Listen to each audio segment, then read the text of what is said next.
Facebook পেজে কিভাবে সময়সূচি দিয়ে ভিডিও আপলোড দিবেন। So welcome to Hasan trick. সবাই কেমন আছেন? আশা করি ভালো আছেন। সময়সূচি দিয়ে কিভাবে পেজে ভিডিও আপলোড দিবেন, চলেন শুরু করা যাক। প্রথমে চলে যাবেন আপনার ফোনের প্লে স্টোরে গিয়ে চার্জ করবেন মেটা বিজনেস স্টুডিও।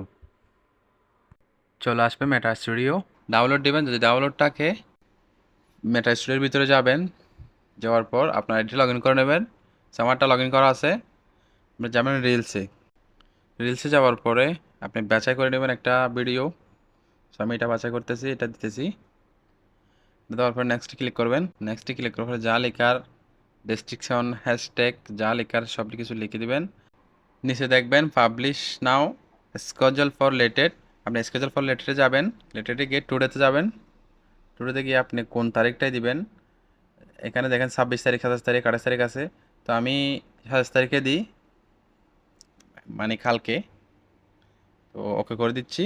টাইম টাইম আপনি কী টাইমে দিতে চান, একটা, দুইটা, তিনটা। সো আমি তিনটা করে দিচ্ছি, তিনটা বরাবর করে দিচ্ছি। ওকে করে দিলাম, স্কেজুল টিপ দিলাম, স্কেজুল রিলস। সো আপনার ভিডিওটা এখন আপলোড হয়ে যাবে। আপলোড হওয়ার পরে আপনি যাবেন স্কেজুলে যাওয়ার পরে নিচে আবার দেখবেন স্কেজুল, একটা ঘড়ির মতো আইকন, ওখানে ক্লিক করবেন। ক্লিক করার পরে দেখবেন আর আপনার ভিডিওটা কালকে, মানে 27 আগস্ট অটোমেটিক পাবলিশ হয়ে যাবে। নতুন নতুন ভিডিও পেতে হাসান ট্রিক্স পেজটা ফলো দিয়ে রাখবেন, লাইক কমেন্ট শেয়ার করে দিবেন। দেখা হচ্ছে নতুন ভিডিওতে।